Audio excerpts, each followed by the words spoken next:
हाँ जी, refraction of light means bending of light when travel from one medium to another medium.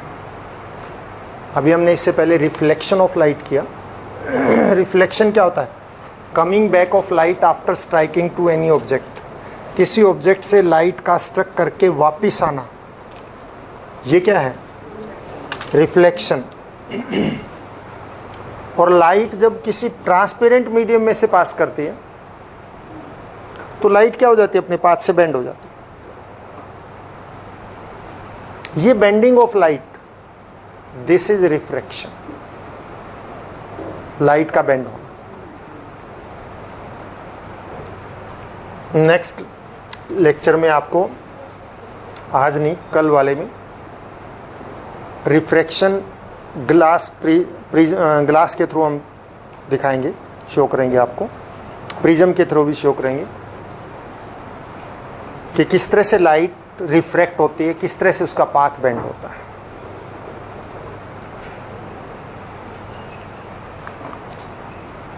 What is refraction?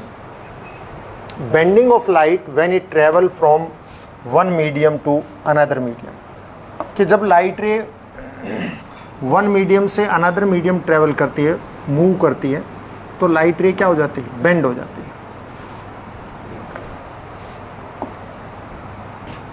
Light ray का इस तरह से bend होना, that is refraction of light. उसको हम रिफ्रैक्शन ऑफ लाइट बोलते हैं।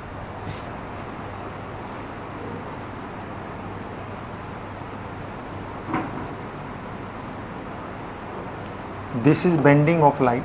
सो लाइट इज कमिंग, ये कोई मीडियम है, ये रेयरर मीडियम है, ये डेंसर मीडियम है इसका। जहाँ पे ये लाइट आके फॉल करती है, इस पॉइंट को हम पॉइंट ऑफ इंसिडेंस बोलते हैं, और यहाँ पे हम एक परपेंडिकुलर यानी नॉर्मल ड्रॉ करते हैं, that is known as normal. ये angle of incidence, and this is angle of refraction. ये मीडियम नहीं होता तो लाइट रे सीधी जाती, स्ट्रेट जाती, but now it bend. Light ray का इस तरह से वन मीडियम से अनदर मीडियम में जाने पे बेंड होना, that is known as refraction of light. Bending of light, देखो लाइट रे आ रही है, बेंड हो रही है, लाइट रे यहां पे भी देखिए बेंड हो रही है। This is the actual light, ये रे है।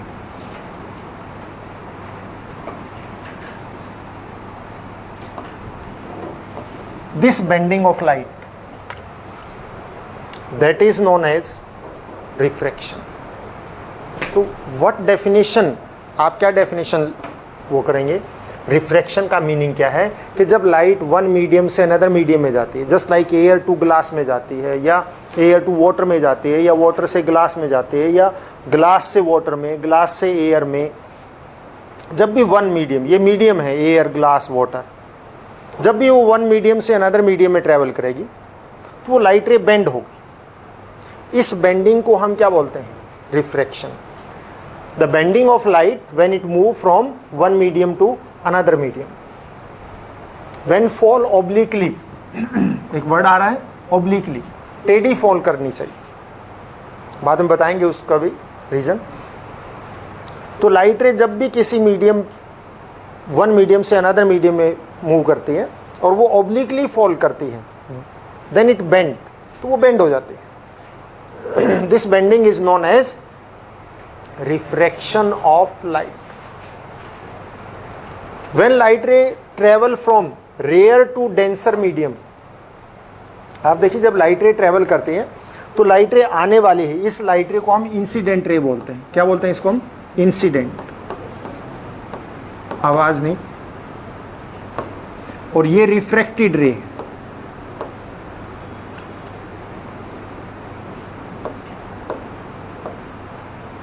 इसी तरह से ये इंसिडेंट रे है।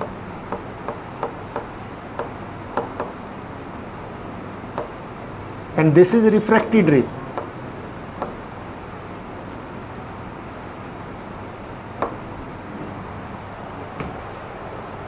लाइट रे जब भी ट्रेवल करेगी बेंड होगी। जब भी ट्रेवल का मतलब when it travel from one medium to another medium, तो बेंडिंग होगी। इसी बेंडिंग को हम क्या बोलते हैं? रिफ्रैक्शन। किस तरफ बेंड होगी?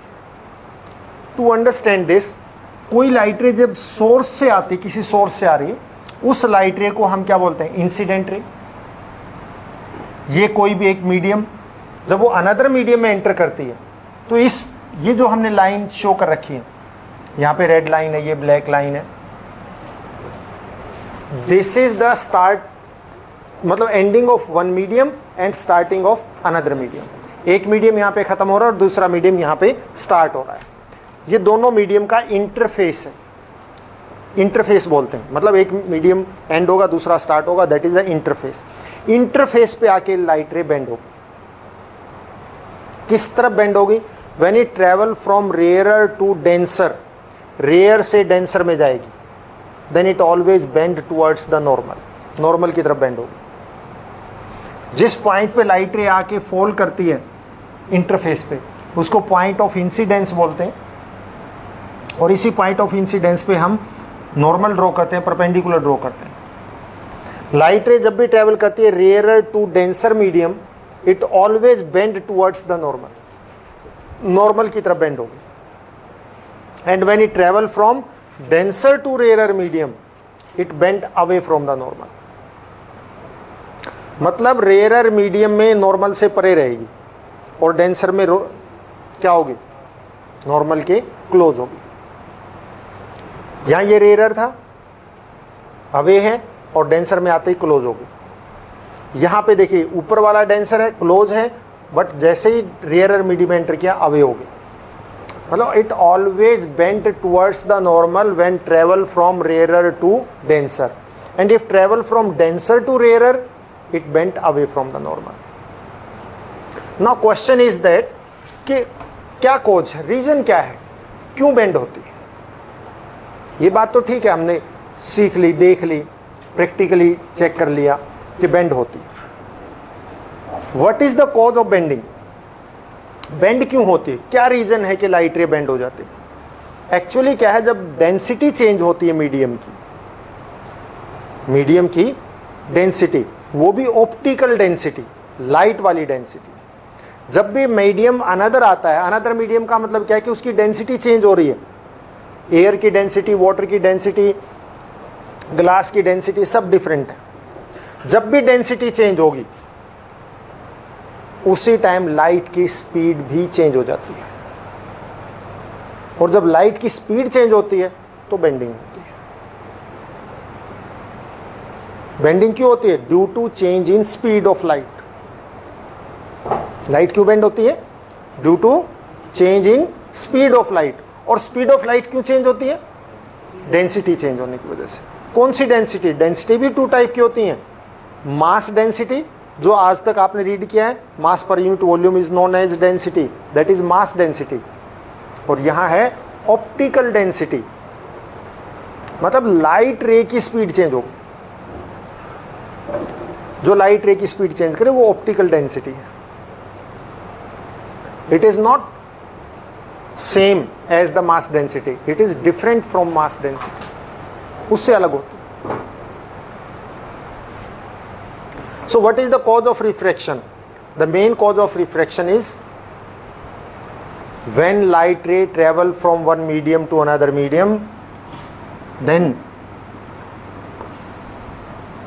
change in the speed of light that take place, and this change in speed of light that cause the bending of light, and this speed of light change because of the change in density of medium की density की वजह से, change होने की वजह से speed change हो जाती है, और स्पीड के चेंज होने की वजह से बेंडिंग ऑफ लाइट होती है। Clear? What are the effects of the refraction of light? क्या इफेक्ट होता है? इफेक्ट्स ये हैं, मीडियम, जब भी लाइट रे वन मीडियम से अनदर मीडियम में ट्रेवल करेगी तो मीडियम की डेंसिटी चेंज होगी। अनदर मीडियम का मतलब क्या है? डेंसिटी अलग। डेंसिटी अलग होने की वजह से उसकी स्पीड चेंज हो जाती है, और स्पीड चेंज होने की वजह से बेंडिंग ऑफ लाइट हो जाती है। डेंसिटी चेंज होगी तो लाइट की स्पीड चेंज हो जाती है, और लाइट की स्पीड चेंज हो जाती है तो लाइट की क्या हो जाती है, बेंडिंग हो जाती है। What are the effects of the light? Refraction of light. Refraction of light के क्या इफेक्ट्स हैं?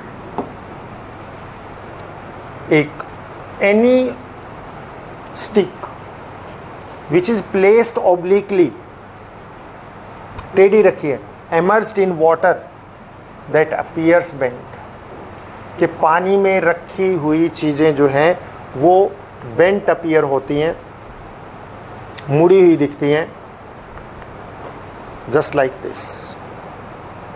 ये पेंसिल आपको टेढ़ी दिख रही है, ये पेंसिल टेढ़ी दिखने का मतलब क्या, ये सीधी एक स्ट्रेट नहीं है, बिकॉज यहाँ पे आके लाइट रे क्या हो जाती हैं, बेंड हो रही है, और बेंडिंग की वजह से ये हमें बेंट दिखती है, मतलब मुड़ी हुई दिखती है, because speed of light change हो रही है, क्योंकि यहाँ एयर है और एयर से वाटर में लाइट एंटर कर रही है, और फिर लाइट वाटर से एयर में आ रही है, यानी डेंसिटी चेंज हो रही है।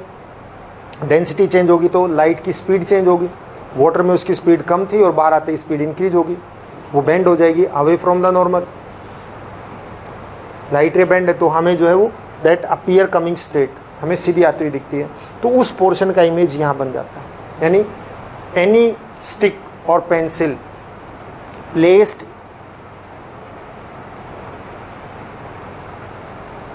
जो हमने वाटर के अंदर रखी है या किसी मीडियम में स्लांटिंग रखी है, टेढ़ी रखी है, ओब्लिकली रखी है, वो बेंट हो दिखेगी। An object placed under water that appear raised, आपने देखा भी होगा स्विमिंग पूल का बॉटम जो है दैट अपीयर लेस डीपर, आप किसी बकेट के अंदर वाटर डाल के उसमें कॉइन रख दीजिए, दैट अपीयर रेज्ड। आप ग्लास स्लैब में से आप किसी भी प्रिंटेड मैटर के ऊपर ग्लास स्लैब रखिए, प्रिंटेड मैटर के ऊपर, और प्रिंटेड मैटर पे आप जब भी ग्लास स्लैब को रखेंगे तो ये रेज्ड अपीयर होगा। यहाँ से भी आपको अगर दिख रहा है तो आपको ये जो इसके बीच में से दिखेगा दैट अपीयर रेज्ड, ऊपर उठा हुआ दिखेगा। आप अपनी नोटबुक के ऊपर या बुक के ऊपर इसको रख के देख सकते हैं, दैट अपीयर रेज्ड, ऊपर उठा हुआ दिखता है।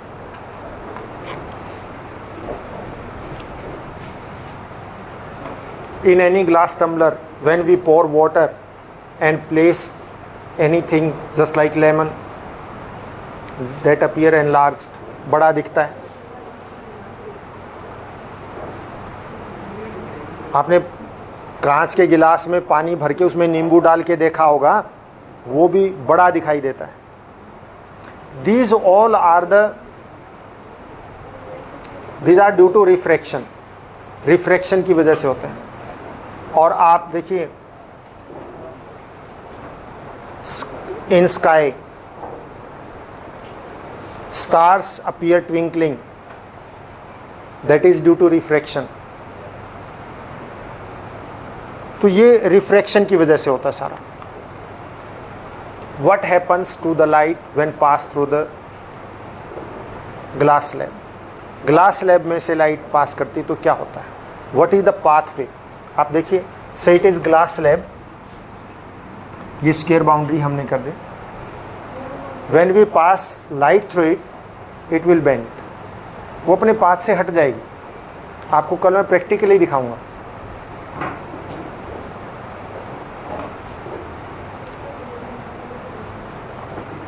We can do it practically, हम प्रैक्टिकल भी कर सकते हैं कि आप क्या करें, take drawing board, on drawing board fix a sheet, white sheet को फिक्स कीजिए, then place glass slab at the centre and make the boundary, boundary बना लीजिए।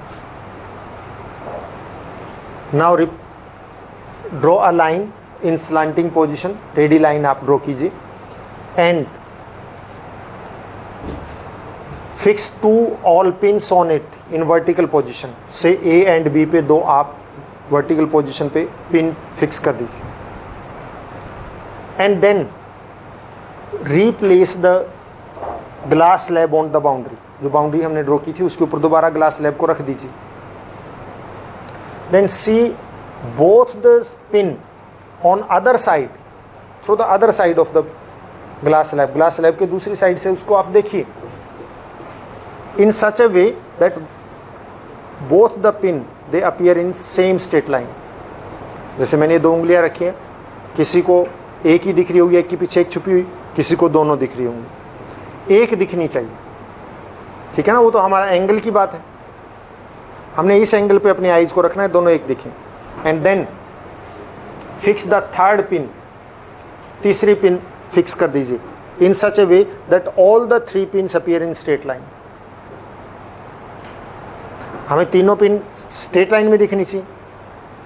नाउ फिक्स द फोर्थ, अब फोर्थ को भी फिक्स कर दीजिए so that all the 4 pins they are in same straight line. Now remove the glass slab, remove करके आप A B तो ज्वाइंट है ही, सी डी को भी ज्वाइन कीजिए। And now join this A B E F C D and that is the pathway. Means light ray travel actually in this path, इस path से travel किया। जब हम प्रैक्टिकली इस बात को करेंगे then you will come to know. हम सीधी लाइट से ही बात करेंगे, पिन का आपको नहीं भी वो लगे, बट हम लेज़र लाइट को जो है इसमें से पास करेंगे। बिना ग्लास स्लैब के हम लेज़र लाइट का पॉइंट देखेंगे that is fixed at 1 point. जब ग्लास स्लैब सामने रख देंगे तो वो अपनी जगह से हट जाएगी, दूसरी जगह स्पॉट, वही लाइट दूसरी जगह चली जाएगी। It means bending of light take place when medium is changed. अब लाइट रे ग्लास स्लैब में से देखते हैं, it is the pathway, actual path A B E F C D, ये एक्चुअल पाथ बनेगा। एक्चुअल पाथ उसका क्या बनेगा, this one.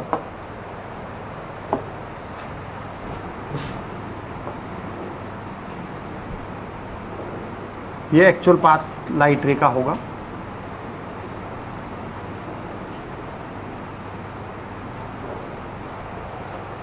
But if there were no glass slab तो क्या पाथ ऐसा होता, नहीं। तो पाथ क्या होता, पाथ स्ट्रेट होता है, यहां तक तो एज इट इज आती और उसके बाद लाइट रे ऐसे ट्रेवल करती, ऐसे स्ट्रेट जाती बिल्कुल। इसका मतलब लाइट रे अपने पाथ से क्या हो गई है, डिस्प्लेस हो गई, शिफ्ट हो गई है। और perpendicular distance between the direction of the incident ray and emergent रे, ये जो रे बाहर निकली इसको एमर्जेंट रे बोलते हैं, that is known as lateral displacement या फिर लेटरल शिफ्ट बोलते हैं इसको।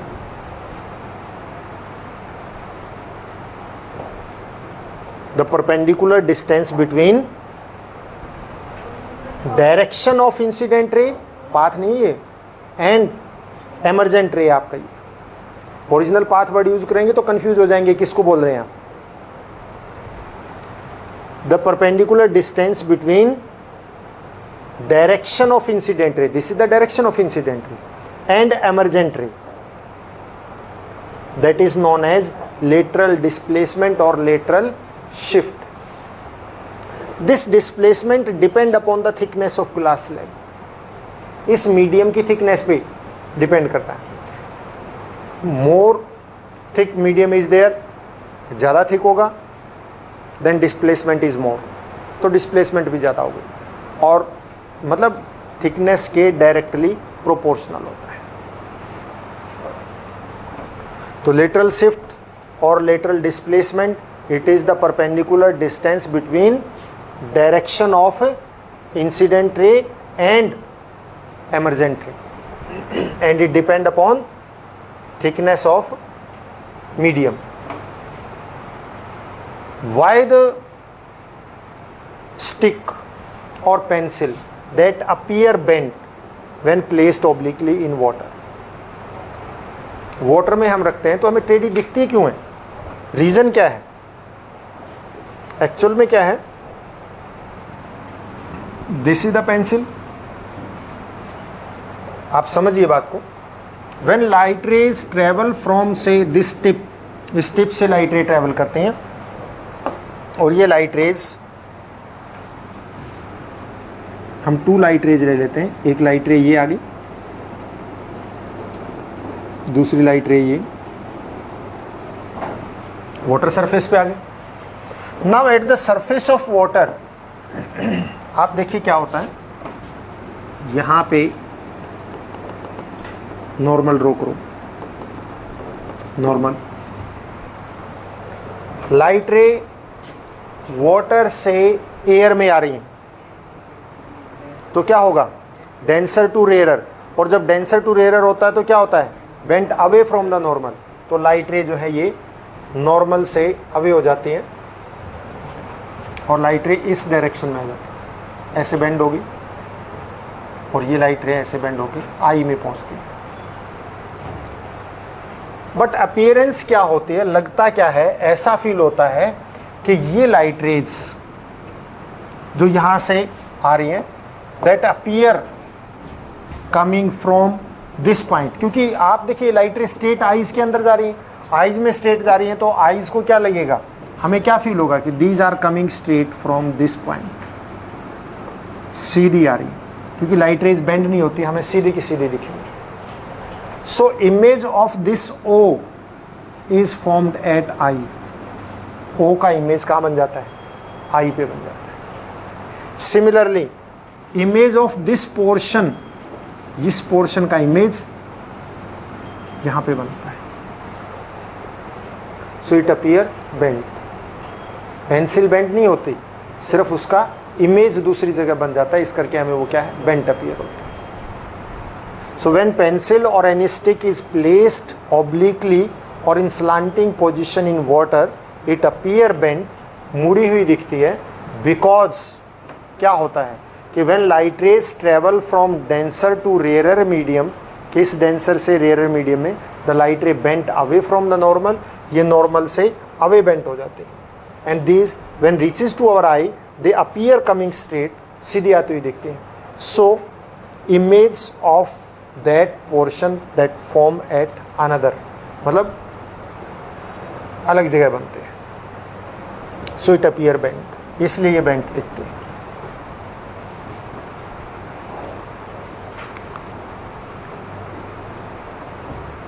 The coin placed in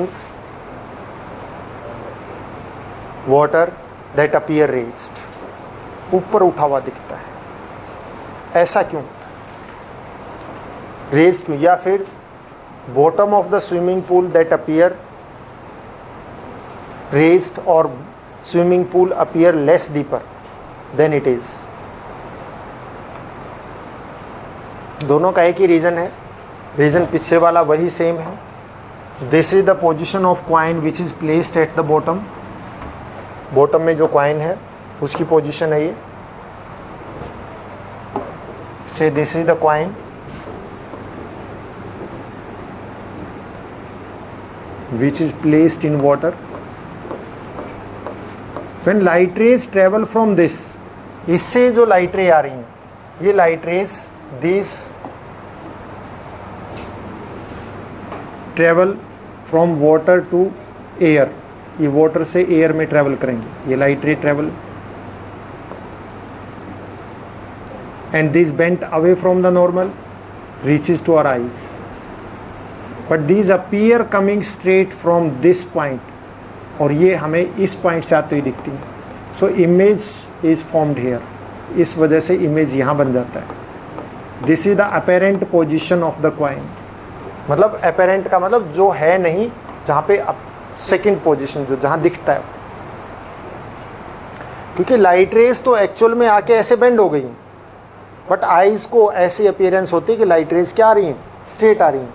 so image of this is formed here. जितनी भी चीज़ें हम देखते हैं वो सबका इमेज दिख रहा है हमें, एक अभी आप प्रूव कर सकते हैं यहीं बैठे बैठे,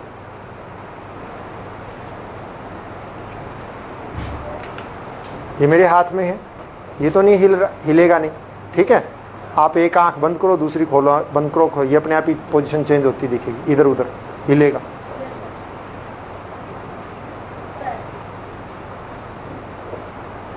नहीं हो रहा, ये यहाँ से कभी इधर दिखेगा कभी इधर दिखेगा, but it is not changing. इसका मतलब आपको क्या इमेज अपीयर हो रहा है, जहाँ पे भी आई फोकस करेगी वहीं पे वो दिखेगा।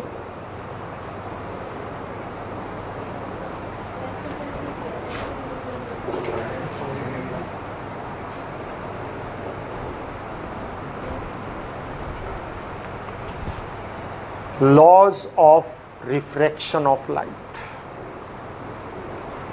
लाइट के रिफ्रैक्शन के laws.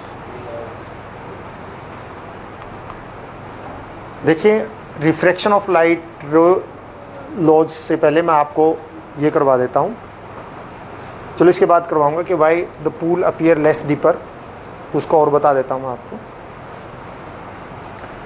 There are two laws of refraction, दो लॉ हैं।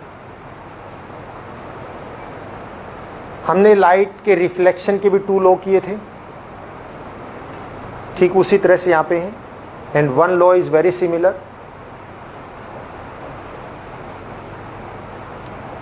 The incident ray, refracted ray and normal, they all lie at same point in same plane.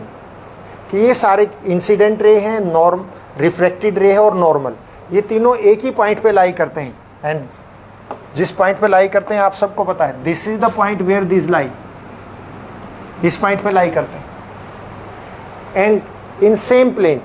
और ये किस में है? सेम प्लेन में है, यानी इनका लेवल क्या है? सेम। प्लेन का मतलब these are at same level. ऐसे नहीं है कि मान लिया कि ये रिफ्रैक्टेड रे है, ये इंसिडेंट रे है, बीच में यहाँ नॉर्मल है, इसका मतलब ये कि ये these are in same plane, same level पे है। ऐसे नहीं है कि एक नीचे हो गया एक ऊपर हो गया और ये कहीं पे हो गया, ऐसे नहीं है, not like that. Level is same, same level का मतलब same plane. Incident ray, normal and refracted ray, they lie at same point in same plane, same level पे है। यानी कि another angle of incidence, this one angle of incidence and angle of refraction, ये दो angle है। हमने reflection में क्या किया था? आई आर के इक्वल होता है रिफ्लेक्शन में, बट यहाँ ऐसा नहीं है। यहाँ पे क्या है? Sine of this angle of incidence to the sine of angle of refraction, that is always constant. क्या चीज? Ratio of sine of angle of incidence to the sine of angle of refraction, it is always constant for two same media। कि same media के लिए ये constant रहता है।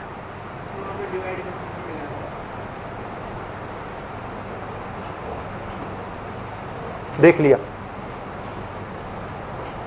तो sine of angle of incidence to the sine of angle of refraction, that is constant for two same media. तो angle of incidence का sine और एंगल ऑफ रिफ्रैक्शन का साइन की वैल्यू लेंगे तो वो सेम मीडिया के लिए, सेम मीडिया का मतलब एयर टू वाटर है तो एयर टू वाटर जब भी होगा, एयर से water, always angle of incidence चाहे कोई भी हो, एंगल ऑफ रिफ्रैक्शन भी उसी बेस पे चेंज हो जाएगा।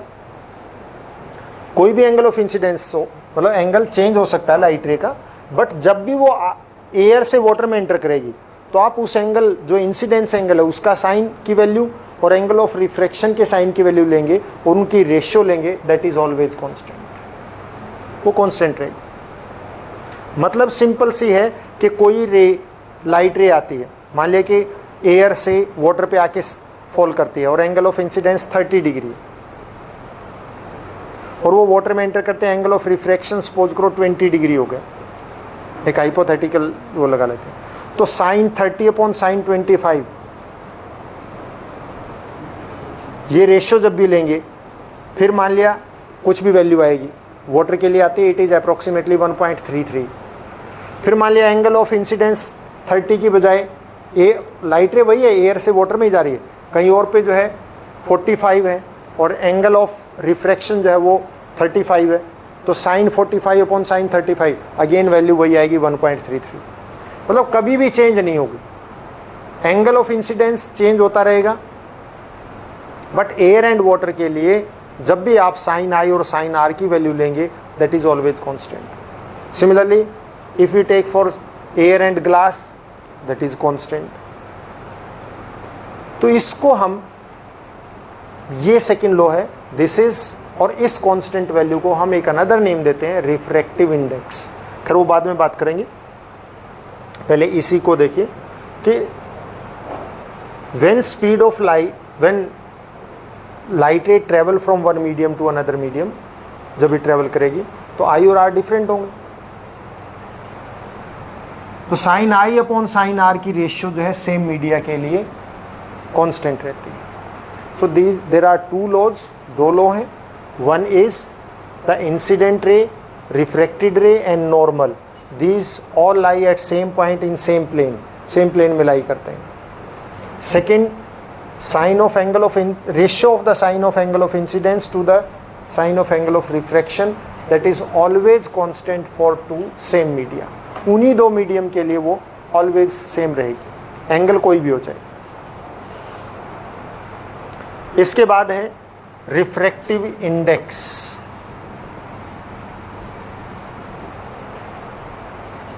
ये नई टर्म है आपके लिए।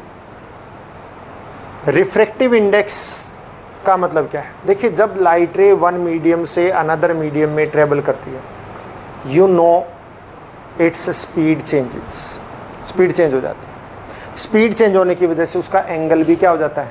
चेंज हो जाता है। स्पीड चेंज होगी तो एंगल भी चेंज हो जाएगी।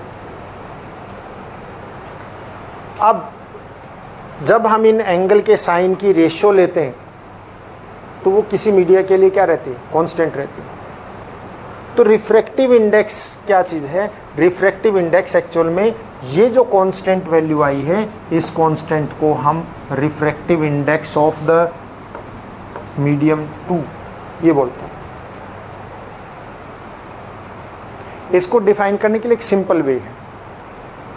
सिंपल वे क्या है? It is the ratio of the, क्योंकि एंगल किस पे डिपेंड करते हैं? स्पीड पे डिपेंड करते हैं। तो स्पीड के बेस पे भी आप इसको डिफाइन कर सकते हैं।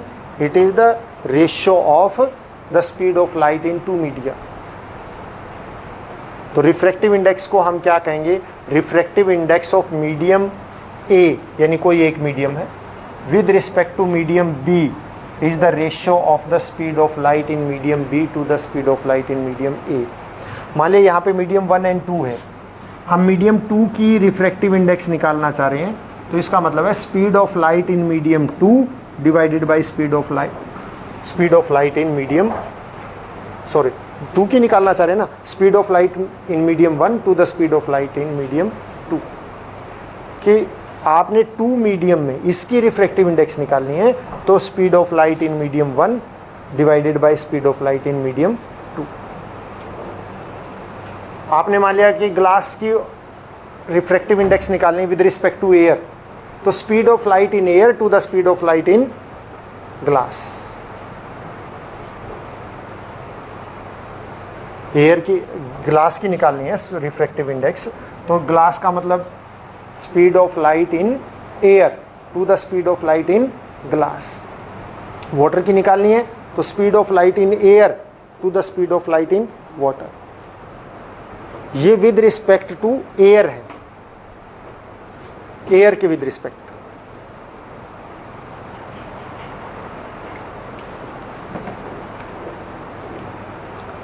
तो रिफ्रैक्टिव इंडेक्स क्या है? सिंपली दो मीडियम के अंदर लाइट की स्पीड की रेशियो है। अब यहां पे अर्थ के ऊपर all everywhere air is available, तो सिंपल बात है, जिस मीडियम की रिफ्रैक्टिव इंडेक्स निकालनी है उस मीडियम के अंदर लाइट की क्या स्पीड है और एयर में लाइट की क्या स्पीड है। तो आपने क्या करना है, एयर में जो स्पीड है लाइट की divided by speed of light in medium जिसकी रिफ्रैक्टिव इंडेक्स निकालनी है। Again repeat, if we want to calculate the refractive index of water with respect to air, तो इसका मतलब क्या होगा? Speed of light in air to the speed of light in medium. देखो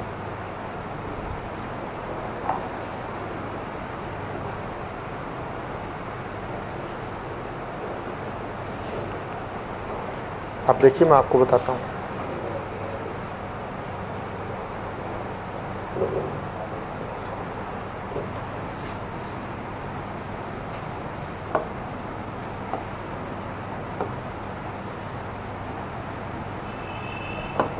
refractive index,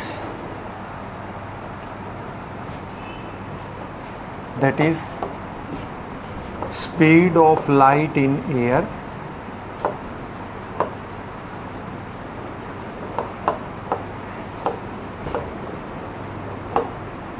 to the speed of light in medium।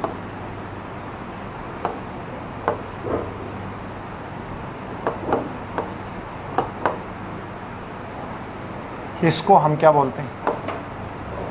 Refractive index बोलते हैं। Just like it is, तो हमने डेफिनेशन में क्या बताया?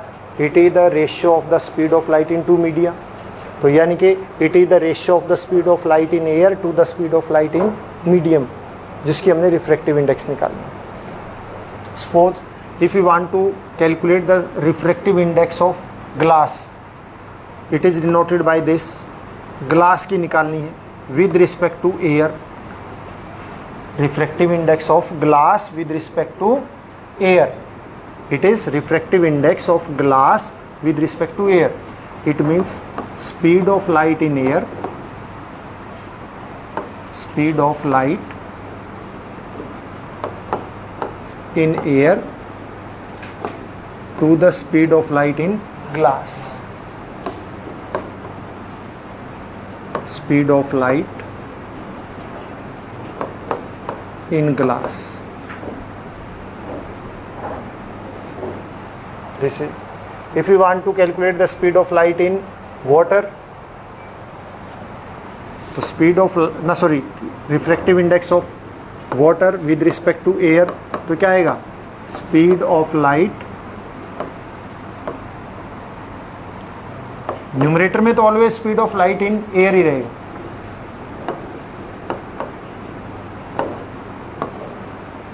Divided by speed of light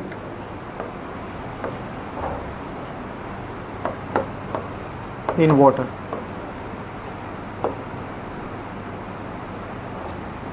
अब आप मान लीजिए कि आपको कैलकुलेट करना है refractive index of glass with respect to water, तो इसी बेस पे क्या बनेगा?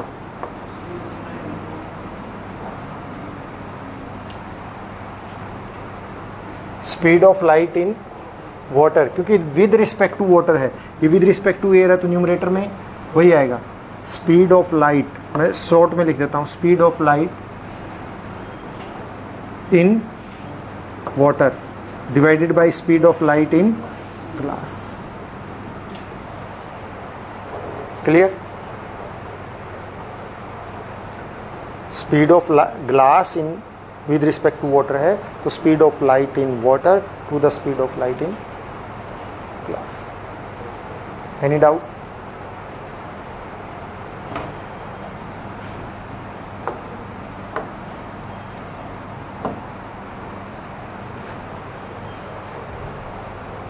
और next is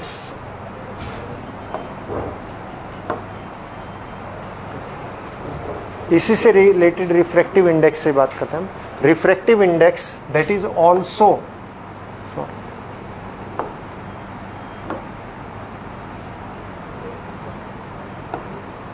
refractive index that is also equal to sine i upon sine r, that is also named as refractive index.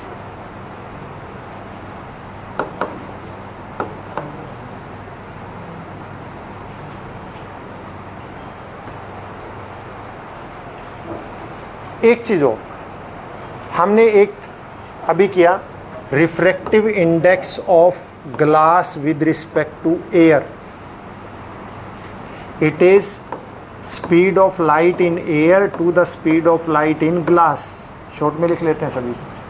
refractive index of water with respect to air, that is speed of light in air to the speed of light in water. Clear? हमने और क्या speed refractive index of glass with respect to water, speed of light in water to the speed of light in glass. ये तो speed की case है. ये clear है ना बात आपको? आपको गिवन है refractive index of glass is किसी के विद रिस्पेक्ट हो is this, and refractive index of water is this. यहाँ पे बहुत कंफ्यूजन होता है, मैं आपको पहले बता रहा हूँ, ध्यान दीजिएगा इधर. Refractive index of glass is this and refractive index of glass is water is this. What is the refractive index of glass with respect to water?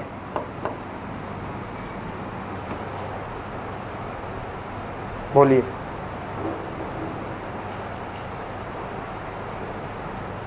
Ratio लीजिए refractive index of glass with respect to water.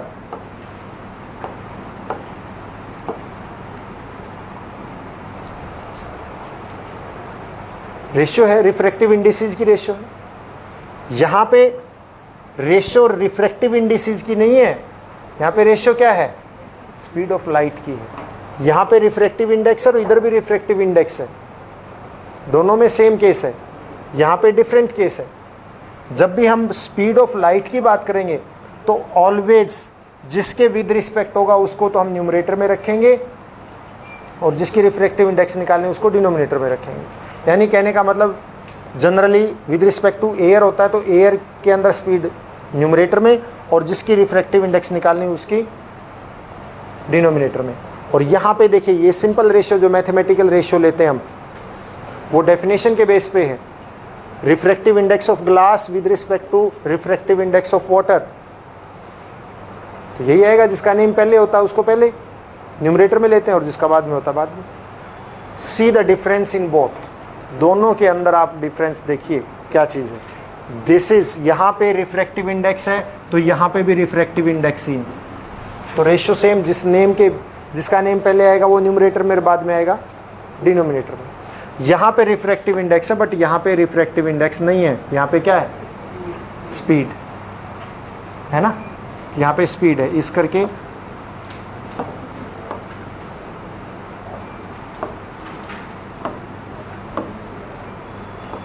ये देखिए ये चीज़ अलग है और यहाँ पे अलग चीज़.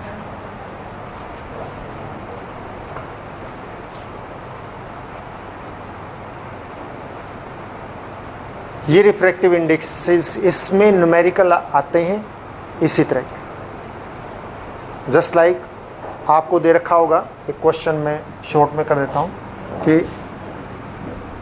Refractive index of glass is 1.5 और इसकी कोई यूनिट नहीं होती because it is the ratio of the two same quantities, so it is only constant, no